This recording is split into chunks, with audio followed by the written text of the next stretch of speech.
कि रजगुण ब्रह्मा, सतगुण विष्णु, तमगुण शिव जी है। ये देखिएगा अपने ही सदग्रंथों में श्री शिव पुराण गीता प्रेस गोरखपुर से प्रकाशित है। इसके संपादक कौन है? हनुमान प्रसाद पोदार।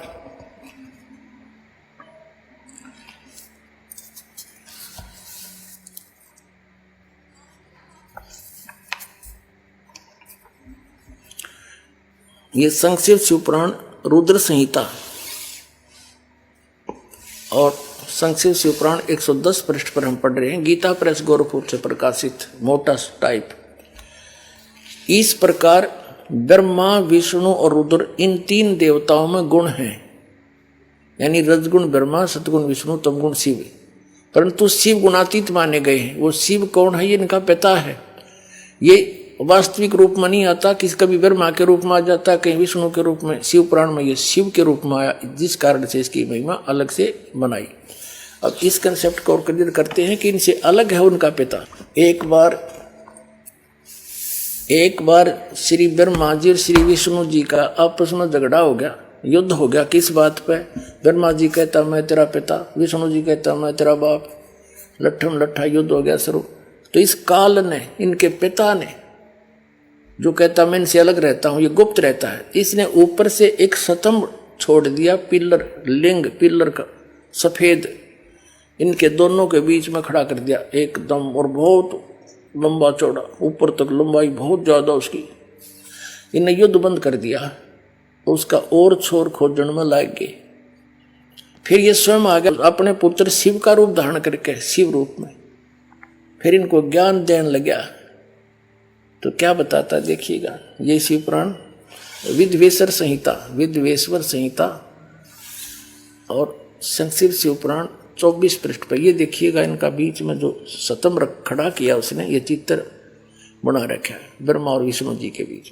फिर इनके बाद ये आ गया, प्रकट हो गया, इनसे बातें करने लगा। यहाँ पर 25 पृष्ठ पे ब्रह्मा और विष्णु ने पूछा, प्रभु सृष्टि आदि 5 कर्तों के लक्षण क्या है, यह हम दोनों को बताइए। भगवान शिव बोले, युग काल आ गया शिव रूप में, अपने पुत्र के रूप में। मेरे कर्तव्यों को समझना अत्यंत गहन है, तथापि मैं कृपा पूर्वक तुम्हें उनके विषय में बता रहा हूं। यहां देखना अब 26 पृष्ठ पे ये क्या कहता है, पुत्रों तुम दोनों ने तपस्या करके प्रसन्न हुए मुझ परमेश्वर से सृष्टि तथा सतिथि नामक 2 कृत प्राप्त किए। ये तो दोनों हो गए, ब्रह्मा और विष्णु। फिर ये दोनों तुम्हें बहुत प्रिय हैं। इसी प्रकार मेरी विभूति स्वरूप रुद्र और महेश्वर ने, ये ने है मैंने, 2 अन्य उत्तम कर संहार और तिरोभाव मुझसे प्राप्त किए। अब से 2 गया, 2 थे ब्रह्मा विष्णु और 2 ये शंकर रुद्र और महेश्वर। 5वां यू बोलनिया जो शिव पुराण बोल रहा है। तो इससे क्या हो गया कि ये इनसे अलग है। ब्रह्मा विष्णु महेश, ये तीनों देवताओं में गुण है, ये इनसे न्यारा है। हो गया शिव पुराण से सिद्ध। ये 5वां अलग से है इनका पिता। चौथा ये रुद्र, तो 11 रुद्र अलग हैं, वो भी इसी की देन है, लेकिन वास्तव में 3 ही हैं ये, रजगुण ब्रह्मा, सतगुण विष्णु, तमगुण शिव। ये देखो हमारे सदग्रंथों में प्रमाण। मार्कंडेय पुराण गीता प्रेस गोरखपुर से प्रकाशित है। ये गीता प्रेस गोरखपुर से प्रकाशित है और ये यहां से प्रकाशित है। इसके 123 पृष्ठ पर ले चलते हैं आपको। 122 से प्रारंभ करते हैं। यहां पर मार्कंडेय जी ज्ञान बता रहे हैं। मार्कंडेय जी बोले, मुने, यहां तक हम इसके सामने लेते हैं, यहां पर आते अपने मतलब की बात लेते। रजोगुण प्रधान ब्रह्मा, तमोगुण प्रधान रुद्र और सतगुण प्रधान विश्वपालक विष्णु हैं। यही 3 देवता हैं और यही 3 गुण हैं। इति सिद्धम रजगुण ब्रह्मा है, सतगुण विष्णु, तमगुण शिव जी। और क्लियर कर पुण्यात्माओं, ये ऐसा जटिल बना रखा है अध्यात्म ज्ञान, 9 सूत उलझा दिया इन अज्ञानियों ने काल से प्रेरित होकर। कबीर साहब कहते हैं, एक शेर सूत कच्चा धागा जो चरखे पर काटा करते, कबीर साहब उसको सुलझा के कपड़ा बना करते थे। और किसी जुल्हे का एक किसी भी बालक ने गलती से कोई छेड़छाड़ दिया, वो सूत उलझ जाता उसका धागा, तो सारा दिन लग जाता था उसको सुलझाने में। बेचारे को एक शेर सूत को 1 किलो को अगर टूट गया तो गांठ लगे, गांठ लगी तक जिसका कपड़ा बुनना है वो ले को नहीं, पैसे दे नहीं, सारा व्यर्थ गया। धीरे धीरे सुलझा सुलझा गांठ भी नहीं पड़े, टूटे भी नहीं और सुलझ भी जाए। तो कबीर साहब कहते हैं उसमें कितना मेहनत और परिश्रम, कितना समय लगता है। इन्होंने, इन अज्ञानियों ने काल प्रेरणा से, नकली संतों महंतों आचार्यों और शंकराचार्यों ने, गुरुओं ने अध्यात्म ज्ञान को ऐसा उलझा दिया इस काल प्रेरणा से कि 9 मन सूत उलझिया, ऋषि रहे झकमार, और सतगुरु ऐसा सुलझा दे उलझे ना दूजी बार।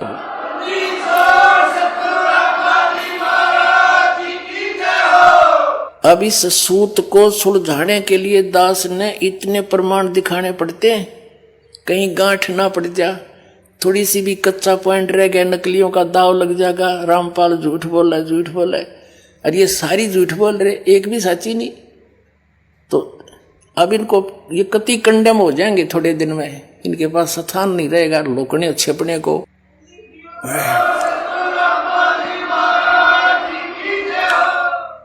या तो ये संत स्वीकार कर लेंगे कि सचमुच सच्चाई यही है और सबको कह देंगे अपने भक्त अनुयायियों को, इनका भार हल्का होगा। और नहीं तो इनको यहाँ जगह नहीं रहेगी हिंदुस्तान में रहने के लिए। एक दिन ऐसा आ जाएगा, पलायन करना पड़ेगा इनको दूसरे। तो इस 9 मन सूत सुलझाने के लिए इतने एक पॉइंट, एक बिंदु को क्लियर करने के लिए ढेर सारे प्रमाण दे करके फिर आगे बढ़ना पड़ता है। और तभी आज दास सफल हुआ, कबीर परमात्मा की रजा से उसके बच्चों को ज्ञान पहुंचाया। बुद्धिमान समाज सारे प्रमाण देखकर दांतों तले उंगली दबा रहे हैं, हे भगवान कहाँ छुपा था ये अनमोल ज्ञान। और रो रहे हैं गए और समय गए हुए समय को। यहाँ आते हैं भक्त, एक बूढ़ा सा व्यक्ति 60-65 साल का, और खड़ा खड़ा रो रहा, जो दर्शन कर रहा था। नो ऐसा उसका नो दिल कर रहा था जैसे सीने से लगा लूं, और कह रहा था 10-12 वर्ष मुझे क्यों छोड़ दिया अकेला। वो फंसा हुआ था जय गुरुदेव के। नो रोवे मुझे क्यों त्याग दिया था, मुझे क्यों छोड़ दिया, मेरे से क्या गलती बन गई, आज मिले मुझे सही ठिकाना। तो ऐसे रो रही पुण्यात्मा, कोई 30 वर्ष से कोई 20 वर्ष बर्बाद करके उनका कुकर पेटा भरेगा, सारा जीवन खो दिया। लेकिन पुण्यात्मा घबराइयो ना, यह साधना ऐसी है थोड़े दिन में रिकवर हो जाएगा सारा आपका पिछला सारा, चिंता मत करना।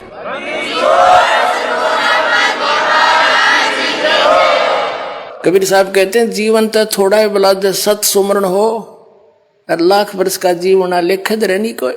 या सत साधना तो थोड़े जीवन में पार हो जाओगे, और जो वहां लुट पिटकाए हो तो घनी जोर तो अपना पिछला एरियर पूरा करेंगे और स्पीड तो लगेंगे और जल्दी काम बन जाएगा। तो बात तो थोड़ी सी है, कुछ ज्यादा नहीं। अब कंसेप्ट क्लियर करता है दास आगे, रजगुण ब्रह्मा है, सतगुण विष्णु, तमगुण शिव। ये देखिएगा, ये है श्रीमद् देवी भागवत हिंदी टीका सहित भाग 1। ये कहाँ से प्रकाशित है? अथ देवी भागवतम सभाष्टीकम सहमात्यम। और ये कहाँ से छपी है? खेमरा श्री कृष्ण दास प्रकाशन, मुंबई। अब इसके तीसरे सकंद को दिखाते हैं आपको। अथ श्री मद देवी भागवते भाषा टीका युक्ते तृतीय सकंद है प्रारंभते। इसके प्रश्न नंबर 11 पर आपको दिखाते हैं। यह है प्रश्न नंबर 11। देवी भागवत भाषा टीका तृतीय सकंद अध्याय 5 का ये मंत्र नंबर हम 8वां पढ़ देंगे, 7वां या समाप्त हुआ। भगवान शिव अपनी माता दुर्गा से प्रार्थना कर रहा है कि हे माता, यदि हमारे ऊपर सदा आप दया युक्त हो तो हमको तमोगुण किस प्रकार प्रदान किया? तमोगुण में ब्रह्मा रजोगुण और हरि यानी विष्णु को सतोगुण युक्त किए, किस प्रकार युक्त किए? अब इस संस्कृत से अच्छी तरह समझ में आओगे। हम संस्कृत भी पढ़ सकते हैं क्योंकि देवनागरी लिपि है। यदि दया धर्मना, वही 8वां अध्याय है, इसका अनुवाद ऊपर है। यदि दा धर्मना न सदाम्बिके कथम अहम विहित च, क्यों बना दिया मैं को तो तमोगुण है। भगवान शंकर कह रहा है मुझे तमोगुण क्यों उत्पन्न कर दिया आपने। और कमल जय, कमल से उत्पन्न होने वाले ब्रह्मा जी को रजोगुण संभव, इसको रजोगुण क्यों बना दिया। सुवित क्यों, सुविहित किमो सतोगुणो हरि, विष्णु जी को क्यों आपने सतोगुण बना दिया। इति सिद्धम, इति सिद्धम रजगुण ब्रह्मा है, सतगुण विष्णु, तमगुण शिव जी। अब हम फिर आते हैं उस पवित्र श्रीमद् भगवद गीता को समझते हैं। 7वें अध्याय के 12वें श्लोक में देखिएगा। अब हमने श्रीमद् भगवद गीता ले ली है, वो सदग्रंथ रख दिए हैं। अध्याय नंबर 7 का और श्लोक नंबर 12 अब बहुत आसानी से समझ में आएगा। और भी जो सतोगुण से उत्पन्न होने वाले भाव हैं यानी सतिथि, और जो रजोगुण से यानी उत्पत्ति और तमोगुण से संहार होने वाले भाव हैं, जो क्रियाएं हैं, उन सब को मुझ से ही होने वाले ऐसा जान, क्योंकि नियमत यही है उसका। परंतु वास्तव में उनमें मैं और वे मुझ में नहीं है। यानी ये ब्रह्म जो है श्री कृष्ण में बोल रहा है, ये काल श्री कृष्ण में बोल रहा है, ब्रह्मा विष्णु महेश का पिता, और विष्णु ही श्री कृष्ण थे। अपने पुत्र श्री कृष्ण में आकर ये बोल रहा है और गीता का ज्ञान दे रहा है। अब क्या बता रहा है अर्जुन को देखिएगा। अब हम 7वें अध्याय का 13वां श्लोक पढ़ेंगे। गुणों के कार्य रूप सात्विक, राजस और तामस, इन तीनों प्रकार के भावों से ये सारा संसार प्राण समुदाय मोहित हो रहा है। इन तीनों गुणों से परे यानी रजगुण ब्रह्मा, सतगुण विष्णु, तमगुण शिव जी से परे मुझ अविनाशी को नहीं जानता। ये क्या कह रहा है कि ये ब्रह्मा विष्णु महेश पर ही सब आसक्त होए बैठे हैं। इन तीनों गुणों से ऊपर मुझ ब्रह्म को ये नहीं जानते, कोई नहीं जानता। आगे देखो। अब 7वें अध्याय का हम 14वां श्लोक पढ़ रहे, 13वां 12वां पढ़ लिया।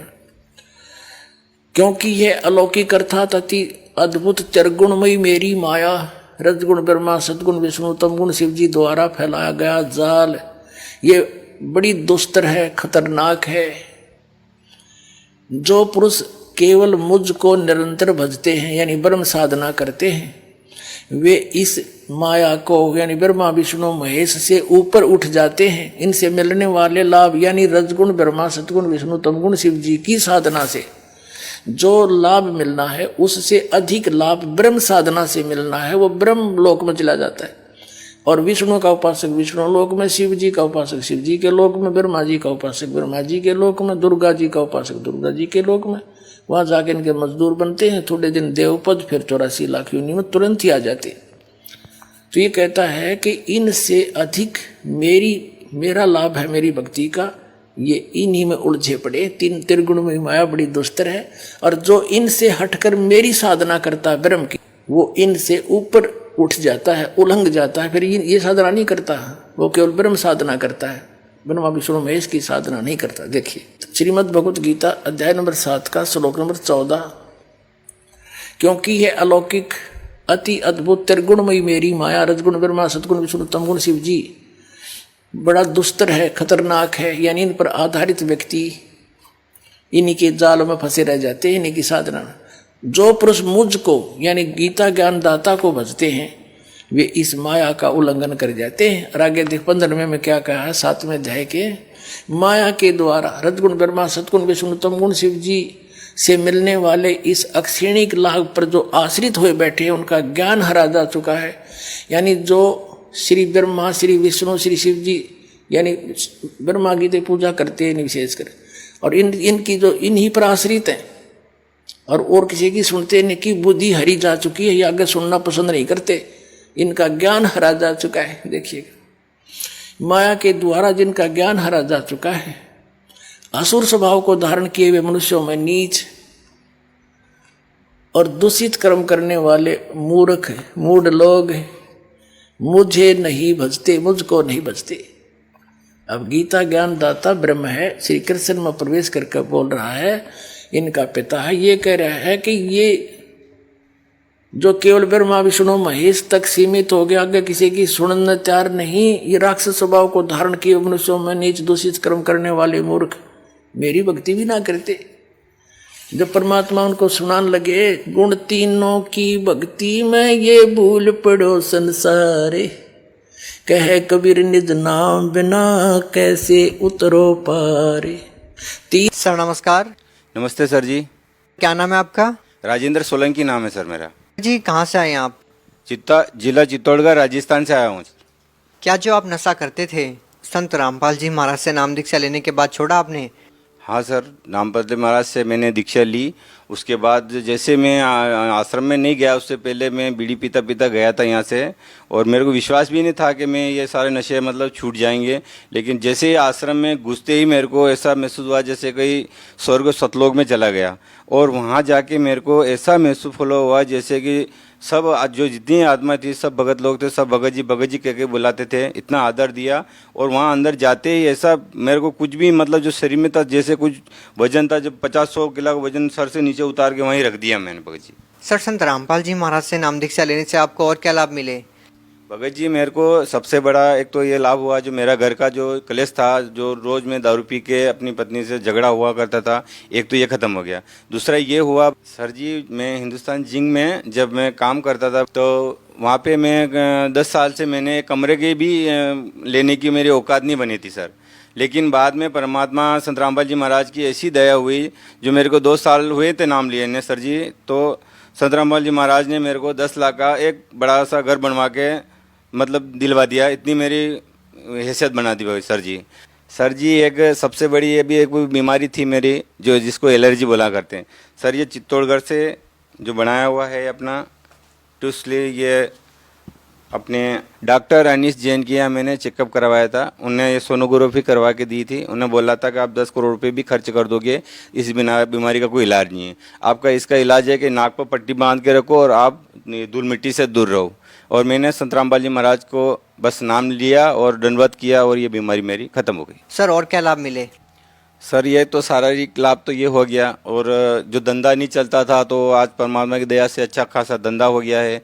जो पैसे के लिए 1-1 रुपये के लिए हम मोहताज थे, घूमते फिरते थे, आज मेरा अच्छा धंधा हो गया। मैं किसी की मैं तो मतलब आश्रय नहीं हूँ, मैं परमात्मा की इतनी रजा हो गई है, जो मैं अपना परिवार का आराम से घर चला रहा हूँ सर। सर धन्यवाद। सत साहिब।